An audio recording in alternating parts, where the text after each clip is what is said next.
Aujourd'hui, on va vous prouver qu'au-delà de la fiction, même dans la vraie vie, parfois on voit, mais on ne regarde pas. Premier jour. Vous pouvez m'aider? Merci beaucoup, madame. C'est très gentil. Je vous l'avais dit. Vous m'avez vu, mais vous m'avez pas regardé. En 2021, Netflix n'est plus une alternative, c'est un acteur central de la culture française. Il y a 10 ans, presque jour pour jour, un service en ligne baptisé Netflix débarquait en France. Depuis des mois, l'industrie de la télévision française et du cinéma se mobilise, car son arrivée pourrait faire très mal, en particulier à Canal+.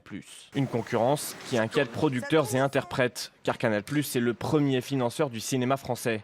Netflix, lui, n'aura aucune obligation de financement. Quand Netflix arrive en France en 2014, l'accueil est plutôt tiède. Catalogue jugé pauvre, prix critiqué, hostilité des chaînes historiques. À l'époque, beaucoup pensent que la plateforme restera marginale face à la télévision française. Mais Netflix avance lentement, méthodiquement, d'abord en s'installant dans les usages, avec le binge-watching, recommandations algorithmiques, absence de rendez-vous imposés. Première fois que vous allez vous connecter, vous allez renseigner un certain nombre d'informations. De manière un peu automatisée, Netflix est en capacité de vous proposer des contenus, des programmes qui sont adaptés à vos usages, à ce que vous aimez. Pour conquérir un pays, il faut raconter ses propres histoires. Et après l'échec symbolique de sa série Marseille, Netflix comprend que le public français ne veut ni d'un sous-Netflix américain, ni d'une copie de la télé. Alors la plateforme change de stratégie, avec des récits populaires, lisibles mais ambitieux, puis en investissant massivement dans la production locale, avec des genres clairs, polar, action, thriller, et avec des figures capables de circuler à l'international. C'est dans ce cadre qu'arrive Lupin avec Omar Sy. Vendredi prochain, ils vont vendre un colis aux enchères.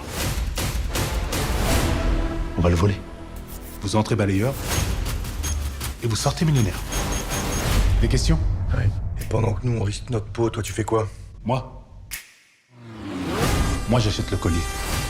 La série elle est pensée dès le départ comme un objet doublement adressé, français par ses références et mondial par son écriture, son rythme et sa mise en scène. Le succès est massif, en France comme à l'étranger, mais surtout Lupin valide le modèle Netflix, produire local, exporter global et court-circuiter les diffuseurs historiques. En 2021, Netflix il impose ses standards, ses narratifs, ses temporalités et son esthétique. 15 milliards d'euros chaque année pour renouveler constamment son catalogue, 1,5 fois le budget des Jeux Olympiques de Paris tous les ans. Et là où la télévision peine à faire financer et à diffuser des séries événementielles, la plateforme devient le lieu principal du récit collectif. Le succès de Netflix en France, il repose pas seulement sur un coup de chance, il repose sur une recomposition durable du pouvoir culturel, celui de décider quelles histoires comptent, comment elles sont racontées et à qui elles sont destinées. Alors Lupin, c'est pas seulement le gros carton de 2021, c'est aussi la preuve de la vitalité de la fiction française de s'exporter et sous pavillon américain. Chaque jour, on raconte les 24 dernières années qui ont façonné les médias d'aujourd'hui. Dites-moi en commentaire si vous avez regardé la série Lupin quand elle est sortie et n'hésitez pas à vous abonner pour ne rien rater de la fin de ce calendrier de l'avant médiatique.